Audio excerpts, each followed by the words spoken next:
Hello, I'm Vanessa Rivera. And I'm Julia Bouzahab. Welcome to the last Marquette Now for this school year. Coming up, alarming posters on campus. Clotheslines for a cause. The fight for the court. And later, the largest instrument in the world. All that and more starting right now. From the Jeannie Hayes Virtual Studio, this is Marquette Now. Just moments ago, protesters took to the street on Wisconsin Avenue, this coming after the leaked Supreme Court draft opinion regarding Roe v. Wade. TJ Dysart is live on Wisconsin Avenue with more information. TJ?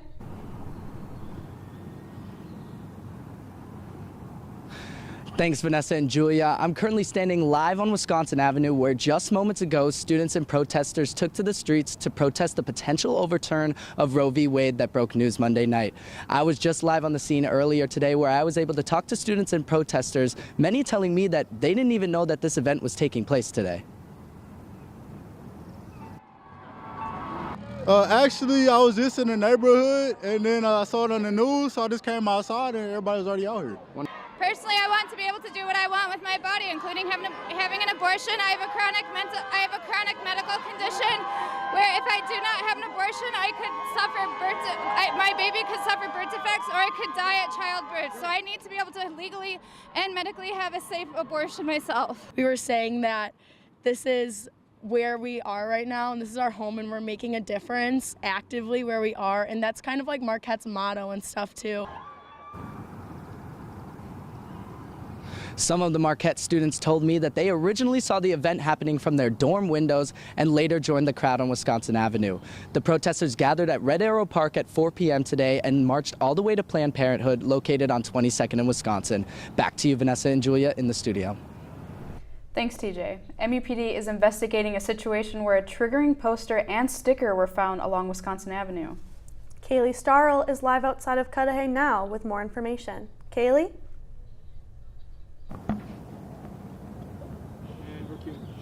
Yes, Vanessa and Julia, it was found here on this lamp post in front of Cudahy Hall, one of the main academic buildings on campus. That triggering poster showing a picture of a black man in an iron punishment mask.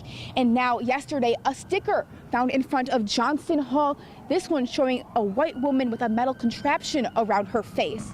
Now, on Monday, the Black Student Council broke the news of this first poster on Instagram, saying they will not tolerate racism in any capacity. President Michael Lovell following suit, condemning these acts on his Instagram story Monday night. Now, both the poster and the sticker have since been taken down, and the Marquette University Police Department are investigating these situations. They say that although these images were found here on campus, they don't know who's responsible for posting them. Now, again, a full investigation is underway, and anyone with information about these incidents are asked to contact Marquette Police. The Marquette Wire is monitoring these situations closely and will provide more details once we know more. Vanessa and Julia, back to you. Thanks, Kaylee. Earlier this afternoon, MUPD updates the Marquette community on the 4x6 sticker that appears on a lamppost outside of Johnson Hall yesterday evening. MUPD says the motive of both images remains unknown, but one professor offers his insight.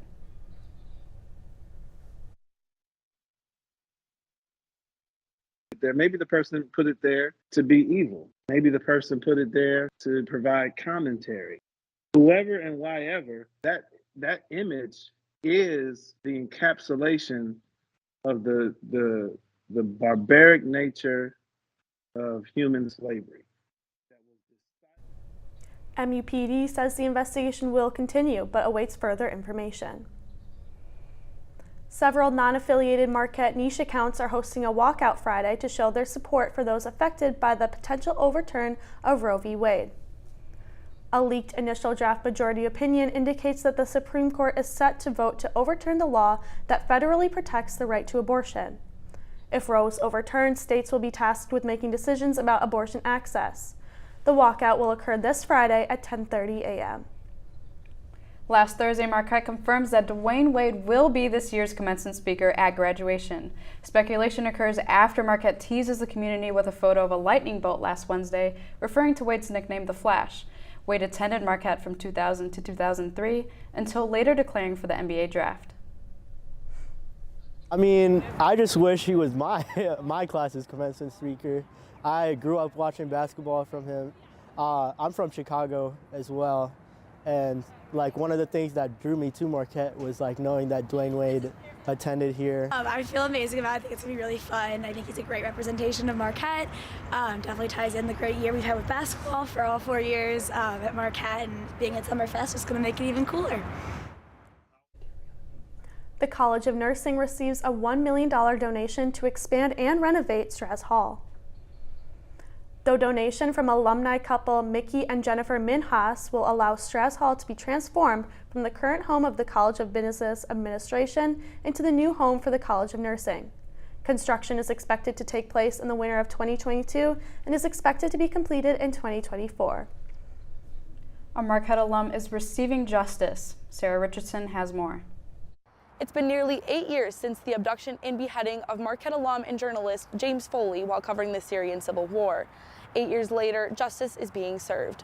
One of the men responsible for holding Foley hostage is being convicted in a federal courtroom for several counts. There's a sense of relief that there's some closure. And that gives me a lot of hope, because that's the silver lining in all that we as Americans, I think, can do better. People will be held accountable for these types of crimes. And that has not always happened in the past. It rarely happened in the past. So I think it's an important first step. I think it gives them a bit of justice. I mean, it never brings back our loved ones. I mean, they suffered and they're gone. There are around 60 public cases of Americans being held hostage internationally. The James W. Foley Foundation is working to improve U.S. hostage policies and bring these American citizens home to their families so that justice can be served. My real hope is to bring Americans home. That's what the James Foley Legacy Foundation was established to do. And that's why, I get involved in some of these things. That's why I serve on the board of Hostage US. How can I take that unique experience with Jim and maybe help other people? This isn't a Democrat or Republican issue or independent issue. This is an American issue. This case is a precedent to be set for the justice of Americans being held hostage. I'm Sarah Richardson, Marquette Wire News. More information on the trial can be found on marquettewire.org. Marquette University is recognized for its high return on investment rates. The Princeton Review releases their list of 209 best value colleges for 2022. Not only is Marquette present on its list for its high return on investment, but was also ranked 12th nationally in the best schools for internships category and 86th for return on investment. Students decorate denim to raise awareness for survivors of sexual assault. Angelina Galullo has the story. On April 27th, Marquette celebrated Denim Day outside the St. Joan of Arc Chapel. Denim Day is an international movement that supports survivors of sexual assault and calls for an end to victim blaming. Today, we wear denim to show solidarity for survivors of sexual violence and to signal our commitment to speaking out against victim-blaming myths. Event coordinator and student wellness employee Junior Liz Wilchin spoke on the occasion, attended by President Lovell. Sure, so last week we had our denim decorating party and we waited for all the decorated denim to dry, and then this morning really has been like our big initiative. So we hung up all the denim, and today we've been having our big awareness campaign. Survivors were given the chance to tell their stories at a Speak Out. The event had pizza, games, and a space to socialize. All students were welcome. We spoke to survivor freshman Lizanne Donnelly about her feelings towards the event. It hurts to see in a way, but then at the same time, I know that it's for a positive reason to bring awareness, and so that kind of melts it a little bit, makes it better. Both Donnelly and Wilchin stress the power of believing victims. I think believing your friends when they tell you that they've been assaulted and supporting them is always really important. And if you see something that you think isn't right, to step in and intervene. I feel like just keeping open conversations and just always, whenever you're in that context, always asking for consent no matter what. Although Denim Day is only once a year on campus, Marquette offers 24/7 campus resources to aid survivors of sexual assault. I'm Angelina Galullo, Marquette Wire News. Coming up, the shot clock running out of time. And later, bells with a loud chime. We'll be right back.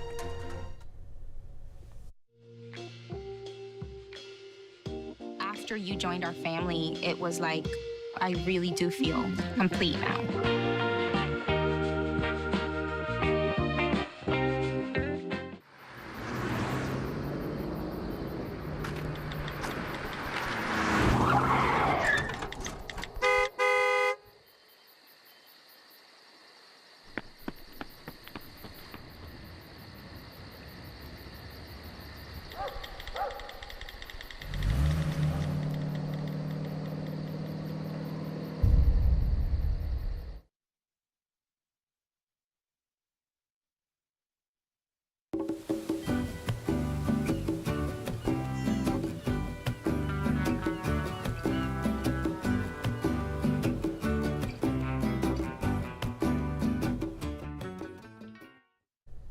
Welcome back to Marquette Now. I'm Vanessa Rivera. And I'm Julia Bouzahab. The hunt is on to win an exclusive Intramural Basketball Champions t-shirt. Nate Moore takes us to the basketball court. Here at Marquette, the student body rallies around Golden Eagle basketball year in and year out. Run the floor, Joe! However, sometimes the most heart can be found in the rec center. I just love playing basketball with my friends, and we thought we like being competitive, so this is the best way to do it, I thought. So On Tuesday, April 26th, the Marquette Intramural Basketball League held their championship game for all leagues. The B-League championship game featured an undefeated matchup between teams Dane Time and Cam's Bucket Fam. Joe! Let's go, Joe! God! Oh! Dane Time, battling injuries throughout the year, paved their way to the championship game in a grueling 4-game playoff after earning a bye in the first round. Cam's Bucket Fam did the same. Both undefeated, the teams faced off for the final game of the season with everything on the line. they're just quicker than us, they're bigger than us. You know, they just they got ahead of us early and they stayed ahead, so they're a really good team. In the end, the only team to finish the season undefeated was Cam's Bucket Fam, as they went on to win 66-51. Injured player turned coach Ryan Dykes of Dane Time felt that had the team been healthy, they could have had a better chance at first place. Because I really feel like if I played, we would have had a lot better chance at winning. We just didn't have the numbers and the extra size and players to play with them, because they were a lot bigger team than we were, with a lot of guys being out. With the dream of an undefeated season gone, Dane Time hopes to finish what they started next spring. I'm glad we made it this far, and hopefully we'll come back next year stronger. So At the same time, Cam's Bucket Fam hopes to continue their undefeated streak into next year. I'm Nate Moore. Marquette University is home to one of the 166 carillon guilds in the United States, which allows the sounds of bells to ring across campus every Wednesday at noon. Reporter Colleen Jones chimes in. Marquette University's 48-bell carillon has rung throughout campus since 1967. But in 2018, student Holden Patterson founded the Carillon Guild, welcoming fellow students to become carillonneurs at Marquette Hall's bell tower. you guys hear that? It's gonna be you soon. 1, 2, 3. Vice President Grace Marcello provides members the chance to learn and play the world's largest musical instruments. We all hear the bells, but everyone thinks they're just bells. But to get people up there and see them that they're not just bells, it's a carillon. 5. Yay! As President Holden Patterson explains, members do not need previous musical talent. C, D, E, D, C, C. I'm not a musician. I didn't know anything about the guild. I didn't know anything about the instruments, but I was like, you know what? Kind of cool opportunity, so why not? So that's happy birthday for you. But playing for a campus-wide audience is not the only thing that rings true in the Guild. It was like a couple of our friends, and that was it. It's the carillonneurs that make it most memorable. Well, now we got 2 groups. The Guild will also be chiming into a new chapter following this school year, as Patterson's 4-year presidential term is coming to an end. The only thing I would ask and I would hope for would be the Guild continues to live on and just gives more people an opportunity. 3, 2, 1, Carillon. I'm Colleen Jones, Marquette Wire News. The Marquette NAACP hosts a bowling party this past Friday.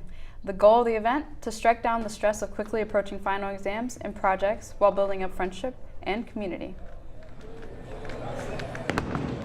We decided to do it as like a pre-final event, like to get people de-stressed and to get out and like meet other people. I think it's important to have to like build relationships with other people, just because like some people don't know everybody, but when it comes to bowling, you don't have to get to know everybody. Like it takes away that anxiety of, you know, being social. Like you can just bowl with other people and meet people that way.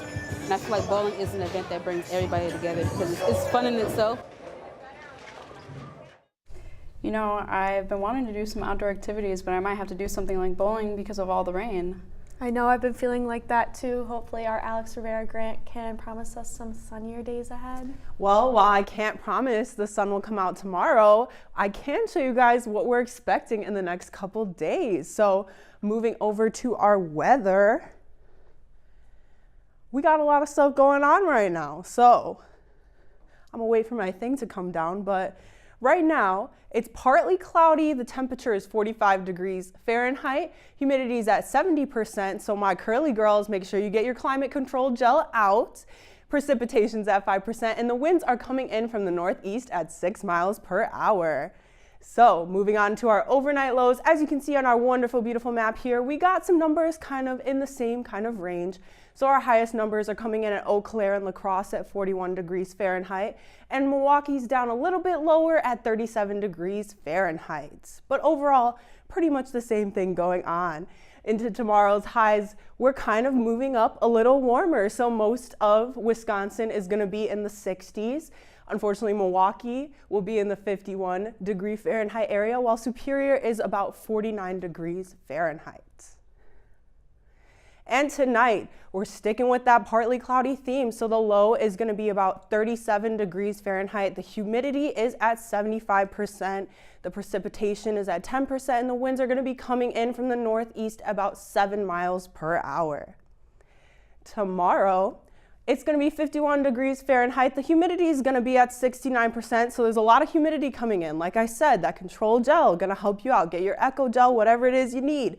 The precipitation is going to be at 25%, and the winds are going to be coming in from the northeast at 10 miles per hour. Into our 5-day forecast, as you can see, like I said, I can't promise there won't be rain tomorrow, but Friday, it's going to be raining with a high of 51 and a low of 44, and the rest of the week, it's going to be nice, partly cloudy. The sun will kind of be out. You know Milwaukee, she's a little temperamental. But we got a high of 75 on Tuesday, so you can look forward to that. That's it for weather. Stay with us because Amy Galashevsky will be right back with sports after this. Hey world, I have a quick message. It's about safe driving. All right, let's go. Anytime you're driving, have the seatbelt buckled tight. Both hands on the wheel and your phone out of sight. When not in your hand trying to text somebody back. Because if you do, your car might get smacked. The moral of the story, just put your phone down. The people on the road will stay safe and sound. Put your phone down, put your phone down. People on the road will stay safe and sound. Yeah.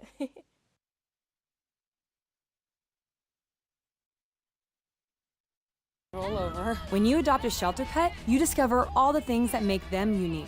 And your mother. They're a little bit of a lot of things, but they're all pure love.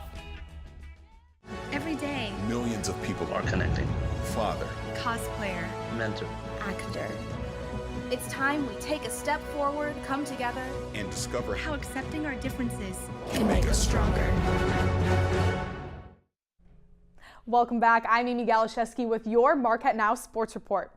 The men's lacrosse team looks to close out their season with a road victory over number 18 Denver. Let's take a look at some highlights. Redshirt sophomore attacker Jake Stegman opens up the scoring for Marquette, cashing in on its first possession of the game. But things go downhill quickly from there. Denver responds with 7 unanswered goals, and the Golden Eagles go down 10-3 going into the half. Marquette fares better in the final 2 frames, being outscored just 6-5, but it's too little, too late. The Golden Eagles fall to the Pioneers 16-8 and face the Georgetown Hoyas in the Big East quarterfinals tomorrow night. And the women's lacrosse team also wraps up their season against Denver, looking to secure the Big East regular season title. For those highlights, it's a quick start for Marquette as senior midfielder Lydia Foss pots 2 goals in the first quarter, putting her team up 4-2 entering the second frame. But the Golden Eagles surrender 5 straight goals to the Pioneers and go down 10-6 at the break. Marquette squanders its comeback chances in the third and fourth quarters, being outscored 8-3.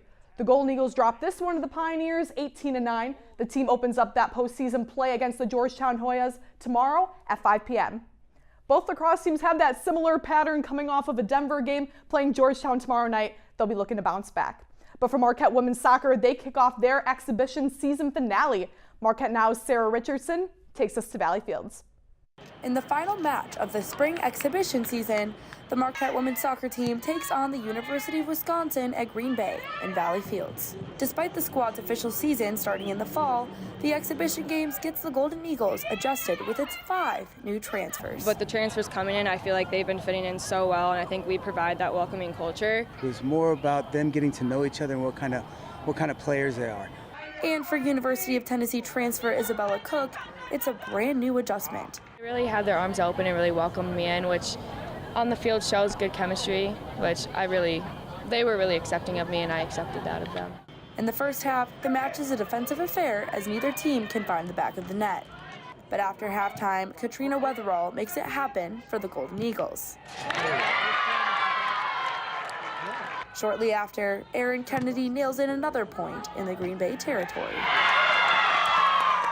Until injury sidelines Green Bay's only goalkeeper, Annie Mason.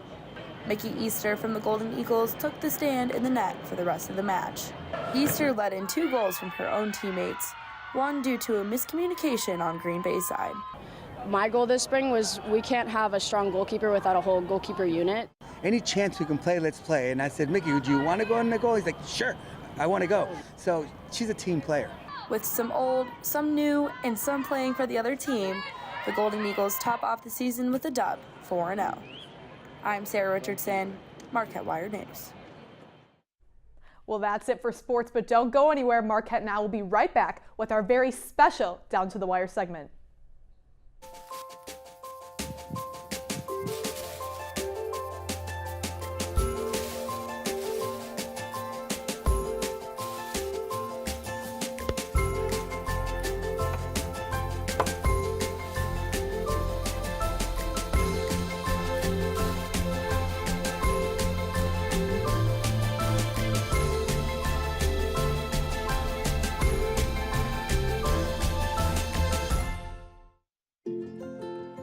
To Sophia and Gabriel. Even though these old knees can't follow on your adventure to the forest today, these flowers represent my love. These stitches and threads join us together. And wherever you see a flower, a bird, a beautiful tree, know that my love is with you. Make the forest part of your story at a park near you. Find one at discovertheforest.org.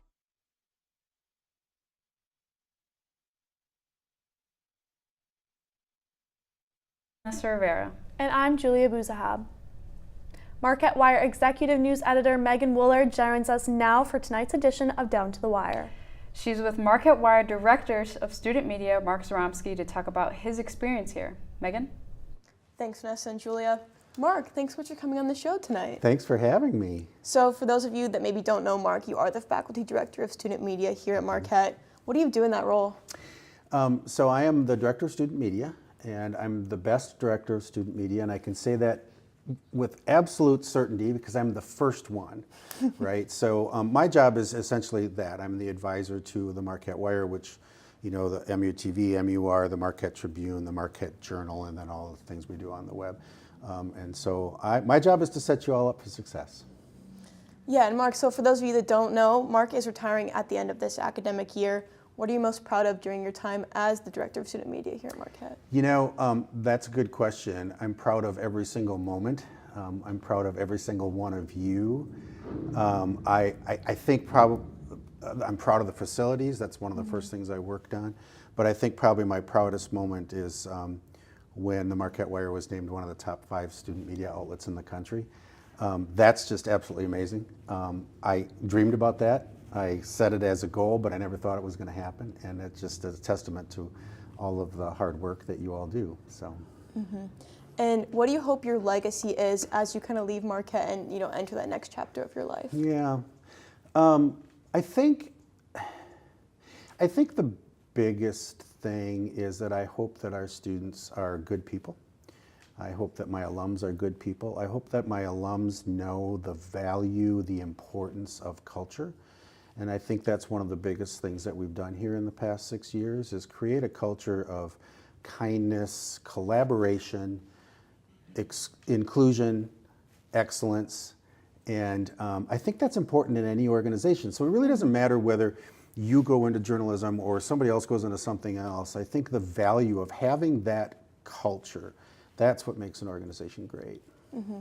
And you know, outside of Marquette Wire too, you also teach classes here. Yeah. What do you hope some of the students that maybe were in your classes but never were involved in student media take away? I hope they learned what good journalistic storytelling is. And how to make a story interesting and compelling. And that transfers to so many things, right? So let's say they don't go into television, broadcast news, right? But that transfers into any kind of writing. And I think if you're a good writer, you're going to succeed at whatever you do. It doesn't matter whether you're in insurance or whether you're in banking or whether you're in journalism. If you have a good command of the English language and you're a good writer and you're articulate, you're going to succeed. So Mark, over all your years in broadcast news, I have to ask the question, what makes a good story? Oh, wow. I think you and I were just talking. I could teach that class for 2 years and not run out of things. I think what makes a good story is, first of all, it's got to be an important topic. I think it needs to be compelling, and I think the way that we make it compelling is that we understand and remember that stories are about people. People relate to people. Stories are about people. So if you're doing a story about Frank Lloyd Wright architecture, you might think that's a story about buildings. No, it's a story about people, right? And so I think that makes a really good story. I think layers to stories and revealing surprises in stories, sometimes that's not the right word, but revealing layers of stories, I think that keeps us interested as a reader, as a viewer. And so I think those are some of the keys. Of course, good writing. Good video on the television side, good photos on the print side, good and excellent writing. Yeah. Anything you're looking forward to in retirement? Yes. So my wife and I are first-time grandparents, and so we're looking to spend a lot of time with Miles. And he's about to turn 1, and he's crawling like crazy and ready to walk. Actually, he did a 5-second freestand on Easter. And I'm looking forward to doing some writing of my own. There's a book that I want to finish. I'm looking forward to doing some volunteering. I love doing woodworking, and so I always wanted to volunteer for Habitat for Humanity. And so I'm going to do that and kind of get back more involved in my parish, teaching youth ministry again, going again on the Christian youth work camp, which I did for like 7 or 8 summers, and so I'm looking forward to that. Yeah. Well, Mark, that is all the time that we do have. On behalf of all your former students, current students, and everyone at the Marquette Wire, thank you so much for all that you've done for student media. Thank you. I'm proud of you, and I'm proud of everybody. Maisie, everybody in the control room, thank you. And for the last time, I'll send it back to Vanessa and Julia in the studio. That's all the time we have for tonight and for the rest of the semester. Thank you for spending your Wednesday nights with us. We can't wait to see you back on screen in September for another year of news. We'd like to thank our amazing production team in our control room. Turn around and say hi, everyone. And thank you to our amazing MUTV seniors. Congratulations, graduates. We also want to thank Marquette Wire Director of Student Media, Mark Zaromsky, on his retirement. We appreciate all your hard work and contribution to this organization. In the meantime, check out marquettewire.org for the latest campus news. I'm Vanessa Rivera. And I'm Julia Bouzahab. For the last time this year, good night, Marquette.